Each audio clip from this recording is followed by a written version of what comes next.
ಚಿಕ್ಕಬಳ್ಳಾಪುರ ಜಿಲ್ಲೆ ಶಿಡ್ಲಘಟ್ಟ ತಾಲೂಕು ಅಬ್ಲೂಡು ಪಂಚಾಯಿತಿ ಕೋಟಹಳ್ಳಿ ವಾಸಿ ಪಕ್ಕದ ದೇವಪ್ಪನ ಗುಡಿ ಎಂದೇ ಪ್ರಚಲಿತ ಹೊಂದಿರುವ ದ್ಯಾವಪ್ಪ ತಾತ ದೇವಾಲಯದ ಗರ್ಭಗುಡಿಯ ಸಮಾಧಿಯಲ್ಲಿ ಬಂದಿಯಾಗಿರುವ ಯೋಗಿ ದ್ಯಾವಪ್ಪ ತಾತ 100 ವರ್ಷಗಳ ಹಿಂದೆ ಒಬ್ಬ ಪಶುಪ್ರಿಯ ಪಶು ಕಷ್ಟ ನಿವಾರಣೆಗಾಗಿ ತನ್ನ ಜೀವನವನ್ನೇ ಮುಡಿಪಾಗಿಟ್ಟು ದನ ಕರುಗಳ ರಕ್ಷಣೆಗೆ ನಿಂತು ತನ್ನ ಜೀವ ಕಳೆದುಕೊಂಡ ದ್ಯಾವಪ್ಪ ಈಗಲೂ ಯೋಗಿಯಾಗಿ ಜೀವ ದನಗಳ ರಕ್ಷಕನಾಗಿ ನಮ್ಮೆಲ್ಲರನ್ನ ಕಾಪಾಡುತ್ತಿದ್ದಾನೆಂಬ ಗಾಢವಾದ ನಂಬಿಕೆ ಜನಮಾನಸದಲ್ಲಿ ಉಳಿದುಕೊಂಡಿದ್ದಾರೆ.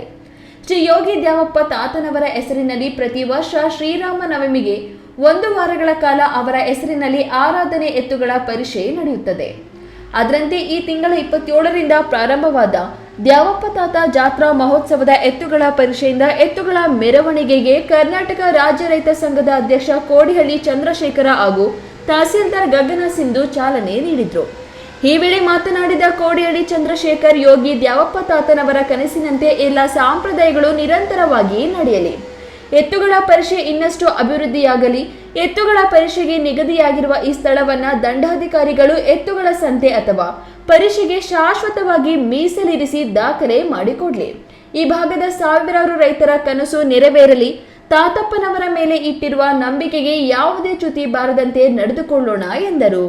ಮಂತ್ರಿಗೋ ಅಥವಾ ಕಂದಾಯ ಮಂತ್ರಿಗೋ ಏನ್ ಹೇಳ್ಬೇಕು ಅದನ್ನ ನಾನು ಕೂಡ ಹೇಳ್ತೇನೆ. ಇದನ್ನ ಎಲ್ಲರೂ ಸೇರಿ ಜೋಪಾನ ಮಾಡೋಣ. ಇದೇ ರೀತಿಯಲ್ಲಿ ಸಾಂಪ್ರದಾಯಿಕವಾಗಿ ಈ ಕಾರ್ಯಕ್ರಮ ಮುಂದುವರಿಲಿ. ಮಾನ್ಯ ತಹಶೀಲ್ದಾರ್ ಅವರು ಮಾನ್ಯ ಜಿಲ್ಲಾಧಿಕಾರಿಗಳ ಜೊತೆಯಲ್ಲಿ ಮಾತಾಡಿ ಇದನ್ನ ಅವ್ರ ಜವಾಬ್ದಾರಿಯನ್ನ ಅವರು ಕಾದಿರಿಸುವಂತ ಕೆಲಸವನ್ನ ಮಾಡಬೇಕಂತ ಅವ್ರಿಗೆ ಮನವಿ ಮಾಡ್ತಾ ತಹಸೀಲ್ದಾರ್ ಗಗನ ಸಿಂಧೂರವರು ಮಾತನಾಡಿ, ಈ ರಸ್ತೆಯಲ್ಲಿ ಹೋಗಿ ಬರುವಾಗ ದ್ಯಾವಪ್ಪ ತಾತ ದೇವಾಲಯದ ಮಹಿಮೆಯನ್ನ ಕೆಲವರಿಂದ ಕೇಳಿ ತಿಳಿದುಕೊಂಡಿದ್ದೇನೆ. ಅವರು ಸತ್ತು ಸ್ವರ್ಗದಲ್ಲಿದ್ರು ಅವರ ಸಮಾಧಿ ಮೇಲೆ ಉಪ್ಪು ಸಾಂಬ್ರಾಣಿ ಇಟ್ಟು ಅದನ್ನು ತಮ್ಮ ದನ ಕರುಗಳಿಗೆ ಉಣಬಡಿಸಿದ್ರೆ ಎಲ್ಲ ರೋಗ ರುಜಿನಗಳು ವಾಸಿಯಾಗುತ್ತವೆ ಎಂಬುದನ್ನ ಕೇಳಿ ತಿಳಿದಿದ್ದೇನೆ. ಅವರ ಹೆಸರಲ್ಲಿ ನಡೆಯುತ್ತಿರುವ ಎತ್ತುಗಳ ಪರಿಷೆ ನೂರಾರು ಸಂಖ್ಯೆಯಿಂದ 1000ಕ್ಕೆ ಏರಲಿ. ಎತ್ತುಗಳ ಪರಿಷೆಗೆ ಬೇಕಾಗಿರುವ ಈ ಸ್ಥಳ ಜಮೀನು ಮೀಸಲಿಡಲು ಪ್ರಯತ್ನ ಮಾಡುತ್ತೇನೆ ಎಂದರು. ಜಾತ್ರೆ ಏನಿದೆ 5 ದಿವಸದ ಕಾಲದಿಂದ ನಡೀತಾ ಬಂದಿದೆ. ಇವತ್ತು ಆಕ್ಚುಲಿ ಮಾಹಿತಿ ಬಂತು ನಂಗೆ, ಇವತ್ತು ಈ ತರ ಎತ್ತುಗಳದು ಜಾತ್ರೆ ನಡೀತಿದೆ, ಬರ್ಬೇಕು ಮೇಡಮ್ ನೀವು ಅಂತ ಹೇಳಿದಾಗ ಈ ದಾರಿಯಲ್ಲಿ ನಾನು ಬಶೆಟ್ಟಹಳ್ಳಿ ಮತ್ತೆ ಸಾದ್ಲಿಗೆ ಹೋಗ್ಬೇಕಾದಾಗ ದ್ಯಾವಪ್ಪನ ಗುಡಿ ಯಾವಾಗ್ಲೂ ನೋಡ್ತೀನಿ, ಯಾವಾಗ್ಲೂ ಎತ್ತುಗಳು ದ್ಯಾವಪ್ಪನ ಗುಡಿ ಹತ್ರ ಇರುತ್ತೆ. ನಾನು ಅದೇ ಕೇಳಿದೆ, ಏನಪ್ಪ ಇದ್ದದ್ದು ಇತಿಹಾಸ, ಏನ್ ಯಾವಾಗ್ಲೂ ಎತ್ತುಗಳು ಮತ್ತೆ ಹಸುಗಳಿಗೆ ಇಲ್ಲಿ ಪೂಜೆ ಮಾಡ್ತಾರಂದ್ರೆ, ಇಲ್ಲ ಅಲ್ಲಿ ಪೂಜೆ ಮಾಡಿ ಉಪ್ಪಲ್ಲಿ ಏನಾದ್ರು ಪೂಜೆ ಮಾಡ್ಕೊಂಡು ಕೊಟ್ರೆ ಎಲ್ಲ ವಾಸಿ ಆಗುತ್ತೆ ಅಂದ್ರು.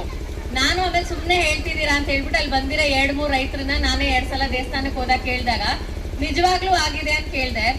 ಎತ್ತುಗಳ ಪರಿಷೆಯಿಂದ ಎತ್ತುಗಳ ಮೆರವಣಿಗೆಗೆ ಹೊರಡುವ ವೇಳೆಗೆ ತಾತನವರ ತವರು ಕೋಟಹಳ್ಳಿಯಿಂದ ತಂಬಿಟ್ಟು ದೀಪ ಹಾಗೂ ಪಾನಕ ಗಡಿಗಳ ಮೆರವಣಿಗೆಗೆ ಬಂದು ಚಿಕ್ಕತೇಕಹಳ್ಳಿ ಗ್ರಾಮದ ಕಲಾವಿದರಿಂದ ಕೋಲಾಟ ಪ್ರದರ್ಶನ ಜಾತ್ರೆಗೆ ಮತ್ತಷ್ಟು ಮೆರುಗು ನೀಡಿತು. ಎತ್ತುಗಳ ಮೆರವಣಿಗೆ ನಂತರ ಪರಿಷೆಯಲ್ಲಿ ಭಾಗವಹಿಸಿದ್ದ ಎಲ್ಲ ಎತ್ತುಗಳ ಮಾಲೀಕರಿಗೆ ದೇವಾಲಯದಿಂದ ಬಹುಮಾನ ವಿತರಿಸಲಾಯಿತು. ಕಾರ್ಯಕ್ರಮದಲ್ಲಿ ರಾಜ್ಯ ರೈತ ಸಂಘದ ಕಾರ್ಯಾಧ್ಯಕ್ಷ ಭಕ್ತರಹಳ್ಳಿ ಬೈರೇಗೌಡ, ತಾಲೂಕು ಪಂಚಾಯಿತಿ ಮಾಜಿ ಅಧ್ಯಕ್ಷ ಕೆಎಂ ಶ್ರೀನಿವಾಸ್, ಅಬ್ಲೋಡು ಗ್ರಾಮ ಪಂಚಾಯಿತಿ ಮಾಜಿ ಅಧ್ಯಕ್ಷ ಬೈರೇಗೌಡ, ತಾತನ ವಂಶಿಕರಾದ ದ್ಯಾವಕೃಷ್ಣಪ್ಪ, ಕೆಎಂ ದೇವರಾಜ್, ಲಾಯರ್ ನಾಗರಾಜ್, ಚಿಕ್ಕತೇಕಹಳ್ಳಿ ಮಂಜುನಾಥ್ ಇತರರು ಭಾಗವಹಿಸಿದ್ರು. ಕೆಎಸ್ ನಾರಾಯಣಸ್ವಾಮಿ, ಈ ನ್ಯೂಸ್ ಟಿವಿ, ಚಿಕ್ಕಬಳ್ಳಾಪುರ.